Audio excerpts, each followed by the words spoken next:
నమస్తే అండి. నమస్తే సార్. ఈ మాజీ సిఐడి చీఫ్ సంజయ్ ఒకళ్ళు దళితుడు ఈయన. అంటే ఆయన వాళ్ళ తండ్రి ఆయనకి పెట్టిన పేరు చూడండి, సంజయ్ రాణా అని చెప్పి నార్త్ ఇండియా నుంచి బ్రిటిష్ వాళ్ళని ఎదుర్కొన్న ఒక వీరుడి పేరు అది, సంజయ్ అనేది. ఆ తండ్రి ఆ పేరు పెట్టుకున్నాడు వీడికి.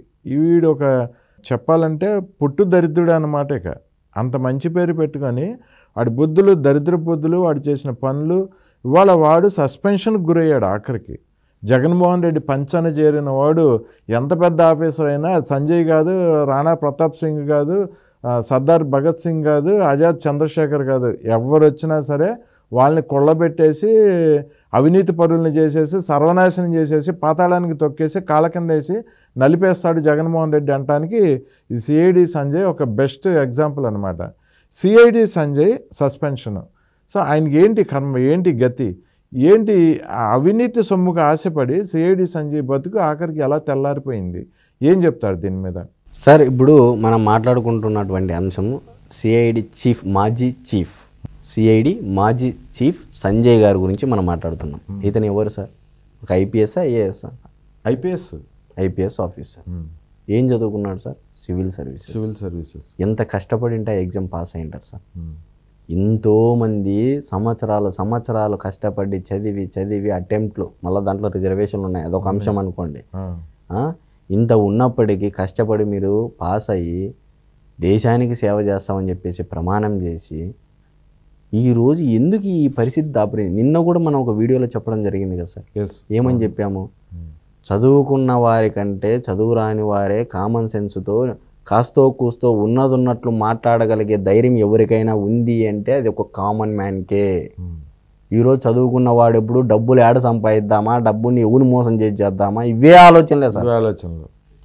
ఒక ఉద్యోగస్తుడు అంటే ప్రైవేట్ ఉద్యోగస్తుడు చేసుకున్న వాడు ఏం చేస్తున్నాడు? వాడు ఉద్యోగం వాడు చేసుకొని ట్యాక్సులు కట్టుకుంటూ వాడు బతుకు ఇడుస్తున్నాడు. వాళ్ళని అనట్లేదు సార్. అంటే నేను ఏమంటున్నానంటే, చదువుకున్నవాడు తన చదువును 10 మందికి ఉపయోగించే విధంగా చేయకోకుండా తన అక్రమార్జనకు ఒక ఇల్లు, ఉండడానికి ఒక ఇల్లు, చేసుకోవడానికి ఒక పని, మంచి కుటుంబము, మంచి ఆరోగ్యము లేదు, వ్యవసాయం చేసుకోవాలనే తపన ఉంటే ఒక 10 ఎకరాలు, 20 ఎకరాలు, ఒక 30 ఎకరాలు నువ్వు ఒక మనిషి చేయగల శక్తి. వేల ఎకరాలు, కోటి రూపాయలు సంపాదించినోడు 5 కోట్లు సంపాదించినోడు 10 కోట్లు సంపాదించినోడు 50 కోట్లు సంపాదించినోడు 100 కోట్లు సంపాదించినోడు 1000 కోట్లకి, 1000 కోట్లు సంపాదించినోడు 5000 కోట్లు. ఏం చేసుకుంటారు సార్ ఈ సంపాదన? ఇప్పుడు ఈ సంపాదించినటువంటి సంపద అంతా ఒక చోట నిలువైపోతే ఎకనామిక్ సైకిల్ ఎలా రొటేట్ కావాలి సార్? జామ్ అయిపోతుంది. ఇప్పుడు ఈయన సంపాదిస్తాడు. మన రీసెంట్గా మనము ఈయన డాలర్ శేషాద్రి గురించి విన్నాం కదా సార్. తిరుమలలో ప్రధాన అర్చకులుగా ఉండేవారు డాలర్ శేషాద్రి అంటే.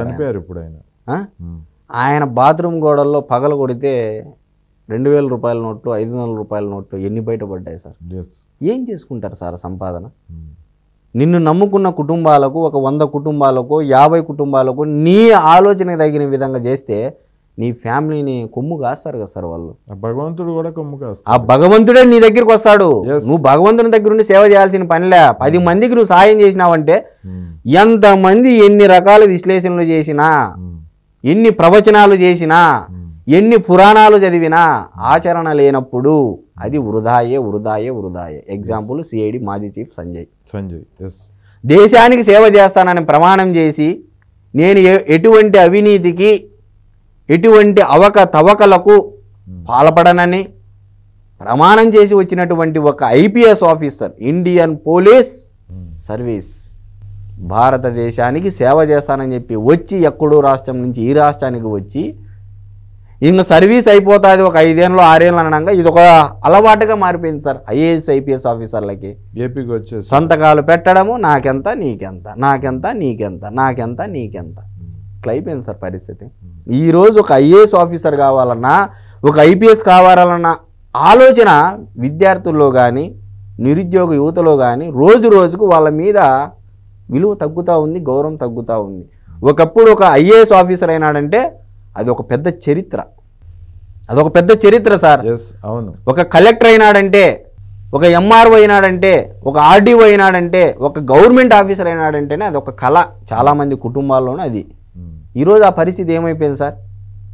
ఏం లేదు, అంతా అవినీతిమయమే, ఎక్కడ చూసినా అవినీతిమయమే. ఒక్క సిన్సియర్గా ఆఫీసర్ నేనైతే ఇప్పటివరకు చూడలేదు సార్. లేదు. అంటే గత 5 ఏళ్ల ప్రభుత్వ పరిపాలన కాలంలో సిన్సియర్ ఆఫీసర్లను కాస్త సస్పెండ్ చేశారు. ఏబి వెంకటేశ్వరరావు. ఇక్కడ అంటారు సార్ మళ్ళా కమ్మవాళ్ళు కాబట్టి సస్పెండ్ చేశారు, మీరు చెయ్యందే అని. ఆయన తనకు ఉన్నటువంటి భూమిని కూడా అమ్ముకున్నటువంటి పరిస్థితి సార్ ఈరోజు. తను సంపాదించినటువంటి డబ్బు ఏది జీతం రూపంలోనే ఈరోజు తన కేసుల కోసం మొత్తం అమ్ముకోవాల్సినటువంటి పరిస్థితి.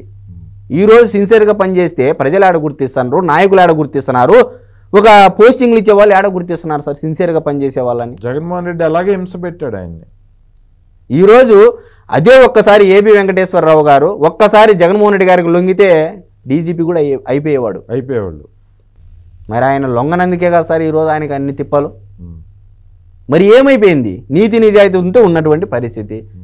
మరి వాస్తవం బోధపడిందో తత్వం బోధపడిందో ఏమో తెలియదు కానీ రెస్పెక్టెడ్ మాజీ సిఐడి మాజీ చీఫ్ మీరు అంటున్నారు సంజయ్ రాణా చాలా పోరాడాడన్నాడు, ఆయన పేరు ఈయనకు పెట్టుకున్నారని. ఆయన పేరుకైనా మనం విలువయాలిగా. మరి ఆ రకంగా మనం మాట్లాడుకుంటుంటే ఆయన గురించి మాట్లాడాలంటే ఏం మాట్లాడాలి సార్? అధికార దుర్వినియోగము, అక్రమంగా ఐప్యాడ్లు ల్యాప్టాప్లు కొనుగోలు చేశారు టెండర్లకు పిలవకోకుండా, అవినీతి. సరే, అగ్నిమాపక శాఖ డీజీగా ఉన్నప్పుడు అధికార దుర్వినియోగము. ఇంకేం మాట్లాడతాం సార్? వీళ్ళు డ్యూటీలోకి వచ్చేటప్పటికే ప్రమాణం చేసి వచ్చింటారు, మేము డ్యూటీలోకి చేరిన తర్వాత విలువలు విశ్వసనీయతలు మంచి. సార్ ఇవన్నీ పేరుకే పైకి వచ్చే మాట ఒకటి, లోపల ఉండే ఉద్దేశం ఒకటి. ఎస్సీ ఎస్టీ అట్రాసిటీ కేసుల గురించి దళితుల్ని ఎడ్యుకేట్ చేస్తానని చెప్పి ఒక మిషన్ ప్రోగ్రామ్ చేస్తానని చెప్పి సార్ ప్రభుత్వ సొమ్ము కోట్ల రూపాయలు. Yes sir, exactly. ఈయన ఒక్కటే కాదు సార్ ఇప్పుడు అలా చేస్తానేది. ఈ ఎస్సీ ఎస్టీలకు సంబంధించి చాలామంది మిషనరీ పెట్టేసి మిషన్లు పెట్టేసి ఫౌండేషన్లన్నీ అవ్వని ఇవ్వని పెడుతున్నారు. ఫ్రంట్ ఎజెండా బ్యాక్ ఎజెండా రెండు ఉంటాయి సార్. తన స్వలాభం ఏమీ చూసుకోకుండా, అంటే ఇప్పుడు ఒక మనిషిలో నువ్వు 10% మంచి చూస్తావా 90% చెడ్డ చూస్తావా? చెడ్డ చూస్తావు. మరి అలాంటప్పుడు దానికి ఒక తెర కప్పాలనా లేదా? ఆ 90% చెడ్డకు ఏం కప్పుతావు? ఒక కట్టనేస్తావు. నేను ఎస్సీ ఎస్టీలకు సంబంధించి బడుగు బలహీన వర్గాలకు సంబంధించి సేవ చేయడము, చైతన్యవంతులను చేయడము, ఇది ఏంది ఆయన ప్రజలకు చూపించేది ఫ్రంట్ ఎజెండా. ఇది బ్యాక్ ఎజెండా ఏం చేస్తాడంటే అది ఇది కోట్ల రూపాయలు దోచేసుకున్నాడు. ఇదే ఇప్పుడు దానికి అప్పచెప్పాలి అంటే తెర మీద ఒకటి, తెర వెనుక ఒకటి. ఆయన ఒకటే కాదు సార్, చాలా మంది రాష్ట్రంలో కానీ దేశంలో కానీ జరిగేటటువంటి తంతు ఇదే. ఇప్పుడు సోషల్ మీడియాలో బండబూతులు తిడుతూ ఆడవాళ్ళని మార్ఫింగ్లు చేసి చాలా అసభ్యంగా చూపిస్తున్న వాళ్ళందరినీ కూటమి ప్రభుత్వం అరెస్ట్ చేస్తుంది. కానీ జగన్మోహన్ రెడ్డి పాలనలో జగన్ పాలన బాగోలేదు, ఇంత వరస్ట్గా పరిపాలిస్తున్నాడని ఊరికి ప్రశ్నించిన వాళ్ళని కూడా వేల మందిని, దాదాపు 60,000 మందిని సోషల్ మీడియా కేసులు పెట్టి అరెస్టులు చేశారు. రంగనాయకమ్మ అని మీకు తెలుసు సార్? అవును. ఆమె తన ఇంటి కోసము, లేకపోతే తనకు జరిగిన అన్యాయం కోసము, లేకపోతే తను నివాసించిన ప్రాంతంలో ఏ ఒక్క మనిషికి ఇబ్బంది కలిగిందనో ఒక పోస్టు పెట్టిందనో కాదు సార్. ఆమె పోరాడిండేది, పోస్టు పెట్టిండేది ఎల్జీ పాలిమర్స్ ఘటనలో కోల్పోయినటువంటి బాధిత కుటుంబాలకు నష్టపరిహారం ఇవ్వాలి, ఈ విధంగా జరిగింది నష్టం అని చెప్పేసి ఒక పోస్ట్ పెట్టింది అంతే, వాట్సాప్లో. అది కూడా రంగనాయకమ్మ పేరులో కమ్మ అని ఉందని చెప్పేసి కమ్మవారు అనుకున్నారేమో, ఆమె హోటల్ మూయించేశారు, ఆమె మీద కేసులు పెట్టారు. ఆమె వయసు ఎంత సార్? దాదాపు 70 సంవత్సరాలు. 70 సంవత్సరాలు ఉన్నటువంటి రంగనాయకమ్మ గారి పైన కేసులు పెట్టడము, ఆమె బతుకు తెరువు ఉన్నటువంటి హోటల్ మూసివేయడము. ఆ 60,000 మంది మీద అక్రమ కేసులు పెట్టారు, సోషల్ మీడియా కేసులు జగన్ పాలనలో. అప్పుడు ఈ సిఐడి సంజయ్ మీడియా ముఖంగా వచ్చి ఆయన ఒక ప్రకటన చేశాడు, ఈ 65,000 మంది ఆస్తుల్ని జప్తు చేస్తాం మేము, జగన్ ఎవరైనా ప్రశ్నిస్తే ఆస్తుల్ని జప్తు చేసుకుంటామని చెప్పి ఇదే సిఐడి సంజయ్ మాట్లాడాడు అప్పట్లో. ఏమైంది సార్? కర్మ. ఇప్పుడు ఆయన ఆస్తులు జప్తు చేయించుకునే పరిస్థితిలో ఉన్నాడు. భగవద్గీత ఎప్పుడో చెప్పింది సార్, అంటే ప్రజలు వదిలిన, రాజ్యాంగం మిమ్మల్ని ఉన్న ముసుగులు వదిలేసినా, లేకపోతే నాయకులు వదిలేసినా కర్మ అనేది రిటర్న్. కర్మ వదలదు, కర్మ వదలదు. దానికి సాక్ష్యం ఇదే. ఇంతకుముందు ఏంటంటే ఒక తప్పు చేస్తే ఏదో మీ పిల్లలకు తగులుతుంది, వాళ్ళ పిల్లలకు తగులుతుంది అని అనేవాళ్ళు. ఇప్పుడు ఎవరు చేసుకున్నటువంటి కర్మ వాళ్ళకి ఇన్స్టాంట్గా లభిస్తూ ఉంది. మరి ఇప్పుడు గతంలో నీకున్నటువంటి అధికారాన్ని ఉపయోగించుకొని ప్రజలకు సేవ చేయి, నీ శాఖకు సంబంధించినటువంటి ఏ విధంగా చేయాలో ఆ రాష్ట్ర ప్రభుత్వానికి పోయి ప్రతి ఒక్కరూ సెంట్రల్ నుంచి ఇటుకి రావడము, జగన్మోహన్ రెడ్డి గారు అయితే బాగా ఇస్తారని తెలుసుకోవడము, వీటికి వచ్చి అవినీతి చేసుకోవడం, మళ్ళీ డిప్యుటేషన్ మీద సెంట్రల్కి జంప్ అయిపోవడం. ఇది ఒక పరిపాటిగా మారిపోయింది ఐఏఎస్కి, ఐపీఎస్ ఆఫీసర్లకి. ఇదే సిఐడి సంజయ్ చంద్రబాబు గారిని అక్రమంగా అరెస్ట్ చేసినప్పుడు ఈయనే అధికారి. అప్పుడు చంద్రబాబు గారిని నంద్యాలలో ఉన్నప్పుడు, ఇప్పుడు ఇన్ని సొద్దుపూస కబుర్లు చెప్తున్నారు జగన్మోహన్ రెడ్డి అండ్ బ్యాచ్. జగన్ మాటిమాటికి వచ్చి ప్రెస్ ముందుకు వచ్చి కూడా మాట్లాడుతూ ఉంటాడు అక్రమంగా కేసులు పెడుతున్నారని. బండ బూతులు తిట్టి మార్ఫింగ్ చేసిన వాళ్ళ మీద కేసులు పెడుతున్నారు. కానీ అప్పట్లో జగన్మోహన్ రెడ్డి చంద్రబాబు గారిని ఎలా అరెస్ట్ చేయించాడు? ఏ ఒక్క ఆధారం లేకుండా నంద్యాల నుంచి ఆయన ఈడ్చుకొని తీసుకెళ్లి రాజమండ్రి జైల్లో పెట్టి అక్కడ దోమలు కొడుతున్నాయంటే దోమలు కొట్టకపోతే రంభావరసులు వచ్చి కొడతారా అని, చలేస్తుంది కొంచెం వేడి నీళ్ళు కావాలి స్నానానికంటే వేడి నీళ్ళు కూడా ఇవ్వకుండా అక్కడ ఒకడు ఉన్నాడు ఆ జైలరు కిరణ్ కుమార్ రెడ్డి అని, వాడిని అడ్డం పెట్టుకొని చంద్రబాబు గారిని హత్య చేయించిన కుట్రలో ఈ సిఐడి సంజయ్ కూడా భాగస్వామి. అప్పట్లో ఏం చెప్తారు? పరోపకారాయ పుణ్యాయ పాపాయ పరపీడనం. ఎస్, పరోపకార పుణ్యాయ పాపాయ పరపీడనం. ఎన్ని సార్ నేను చెప్తానేది ఏంటంటే ఒక్కటే మాట చెప్తున్నా, ఇన్ని పురాణాలు, ఎన్ని 4 వేదాలు, 108 ఉపనిషత్తులు, దానికి మళ్ళా ఉపనిషత్తులు, 4 శాస్త్రాలు, 18 పురాణాలు, ఇన్ని రామాయణ మహాభారత ఇతిహాసాలు, కావ్యాలు, 1000కి పైగా కవులు రచించినటువంటి ప్రవచనాలు, ఇన్ని రకాలుగా చెప్పినా కూడా నేను చెప్పేటువంటి మాట ఏంటంటే పరోపకార పుణ్యాయ పాపాయ పరపీడనం. ఇతరులకు నువ్వు సహాయం చేస్తే పుణ్యము, ఇతరులకు నువ్వు పాపం చేస్తే పేడ, అది పాపము. ఇంతే. ఓకే, నువ్వు ఎన్ని పురాణాలు చదివినా, ఎన్ని శాస్త్రాలు చదివినా నువ్వు చివరికి తెలిసేది పరమార్థము, సారాంశం ఇదే, సింపుల్ లైన్లో. ఓకే, ఇది చెప్పినటువంటి వ్యక్తి ఎవరు? వ్యాసుడు, వ్యాస మహర్షి. వినాయకుడు రాసేటప్పుడు ఇంత చెప్పే బదులు నాకు ఒక శ్లోకంలో చెప్పచ్చు కదా, ఇంత చాటభారతం చెప్తున్నావు, మహాభారతము 1,700 శ్లోకాలు ఉన్నాయి, 75,000 శ్లోకాలు అయిపోయిన తర్వాత వినాయకుడు అడుగుతాడు, ఒక్క శ్లోకంలో చెప్పరాదంటే నేను చెప్పలేను అనుకుంటున్నావా, వచ్చేది కలికాలము, చాటంత భారతం చెప్పినా కూడా ప్రజలకు ఎక్కదు, జనాల చెవులకి ఎక్కదని చెప్పేసి అని అంటే అయినా కూడా సరే నువ్వు అడిగినావు కాబట్టి అని చెప్పేసి చెప్పడం జరుగుతుంది వినాయకుడికి. చెప్తే నువ్వు అడిగినావు ఒక శ్లోకమని, నేను అర్ధ శ్లోకం ఒక లైన్లోనే చెప్తానని చెప్పి చెప్తాడు సార్. పరోపకార పుణ్యాయ పాపాయ పరపీడనం అని. ఇంకా ఇది అర్థం చేసుకుంటే ఎవడు ఏ తప్పు చేయడు, నలుగురి సహాయం చేస్తారు, ఇతరులకు ఉపకారం చేయకపోయినా అపకారం చేయకూడదని పెద్దలు ఎప్పుడో చెప్పారు. మరి నువ్వేం చేసావు? ఇప్పుడు నువ్వు బతికిన బతుకంతా ఇప్పుడు బూడిదలో పోసిన పన్నీరు అయిపోయా. ఇప్పుడు నువ్వు ఎన్ని కోట్లు పెడితే నీకు గౌరవం వస్తుంది, ఎన్ని కోట్లు పెడితే నీకు వాల్యూ వస్తుంది, విలువ వస్తుంది.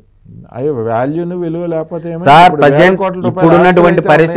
ఇప్పుడున్నటువంటి పరిస్థితుల్లో ఐఏఎస్ ఐపీఎస్ ఆఫీసర్లు అంటే విలువే లేదు. గ్రామ స్థాయి నుంచి వీఆర్ఓ నుంచి మొదలు పెడితే జిల్లా మేజిస్ట్రేట్ కలెక్టర్ వరకు తిరుగుబాటు ప్రతి ఒక్కరు ఎదుర్కోవాల్సి ఉంటుంది. మీరు ప్రతి ఒక్కదానికి లంచం తీసుకుంటే, మీరు ప్రతి ఒక్క పనికి ఈ నాన్సుడు వ్యవహారం ఆడితే ప్రజల్లో అసహనం అంటే ఆ పేషెన్స్ తగ్గిపోయి ఏ రోజైతే తిరుగుబాటు వస్తుందో ఆ రోజు నాయకులు కూడా ఏం చేయలేరు సార్. చట్టాలు, నాయకులు ఎవరు ఏం చేయలేరు. ఒక ఎంఆర్ఓను తెలంగాణలో కాల్ చేశారు పెట్రోల్ పోసి. ఏంది? తనకున్నటువంటి భూమిని, తనకున్న అధికారాన్ని ఉపయోగించుకొని చేసినందుకు తెలంగాణలో ఒక ఎంఆర్ఓని ఏం చేశారు తెలిసిన సార్? పెట్రోల్ పోసి పట్టపగులు కాల్ చేశారు ఎంఆర్ఓను, తగలబెట్టారు.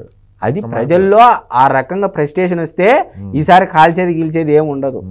ఖండాలుగా ఏం జరుగుతాయో అంటే ప్రజల్లో రోజు రోజుకు అసహనం పెరుగుతూ ఉంది అధికారులు ప్రవర్తించేటువంటి తీరు. అది ఎవరైనా కావచ్చు సార్, ప్రజలకు. అందుకే చంద్రబాబు నాయుడు గారు చెప్తా ఉంటారు, ప్రజల్లో తిరుగుబాటు వస్తుంది, జాగ్రత్త, మీరు తప్పుదో వెళ్తున్నారు అధికారులు, మీకు 35 ఏళ్ళు సర్వీస్ ఉందని ఎన్నిసార్లు చెప్పింటారు సార్ ఆయన? ఆ మాట అంటే మళ్ళీ వాళ్ళకి కోపం చంద్రబాబు నాయుడుకి. అందుకనే వాళ్ళు సపోర్ట్ చేయరు, ఓట్లు కూడా వేయరు వాళ్ళు. ఒక్కసారి అదే చంద్రబాబు నాయుడు గారు ప్రజల్లారా మీ పని మీరు చేసుకొని వెళ్ళండి అనండి, అప్పుడు వీళ్ళు చంద్రబాబు నాయుడు గారి దగ్గరికి వెళ్తారా, ప్రజల దగ్గరికి వెళ్తారా? నేను అడుగుతా ఉన్నాను సార్.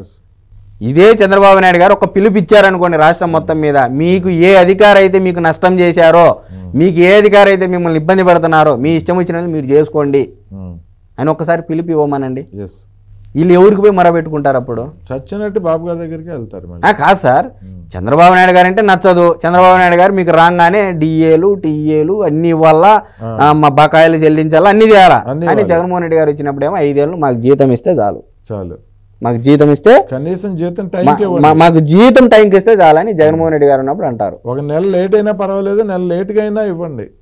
జగన్మోహన్ రెడ్డి గారు 5 ఏళ్లలో 10 లక్షల కోట్ల రూపాయలు అప్పు చేశాడనేది మాట్లాడరు, అది అడగరు. అయ్యా కొత్తగా వచ్చినాడు జగన్మోహన్ రెడ్డి గారు, మాజీ సీఎం, అప్పులు చేసి పెట్టిపోయినాడు. ఆయన నిలదొక్కోవడానికి ఒక 6 నెలలు సంవత్సరము టైం పడుతుంది, మనం ఓపిక పడదామని ఎవరికైనా ఉందా సార్ ఈ రోజుల్లో? అంతా సార్ నిజంగా ఆయన పెద్ద ఆయన కాబట్టి ఈ రాష్ట్రాన్ని మోస్తున్నాడు. కానీ ఇంకో ఇదే మాట పవన్ కళ్యాణ్ గారు చెప్పారుగా, ఆయన కాబట్టి ఆయన అనుభవంతో ఇన్ని పథకాలు రాగానే ఇన్ని లక్షల కోట్లు అప్పు చేసినా తెలివిగా మేనేజ్ చేస్తున్నాడు కాబట్టి, ఆ శక్తి ఉంది కాబట్టి చేస్తున్నాడు, కానీ ఇంకో రైంటి చేతులు ఎత్తేవాళ్ళు అని. ఇది సార్, ఇవన్నీ చూసైనా తెలుసుకోవాలి, సిగ్గు తెచ్చుకోవాలి. సిఐడి సంజయ్, మాజీ సిఐడి చీఫ్. సో ఆయన జీవితాన్ని ఎగ్జాంపుల్గా తీసుకొని అధికారులందరూ మసలుకోవాలని చెప్పి కోరుకుంటున్నాం. Yes sir. ఓకే అండి, థ్యాంక్ యూ అండి.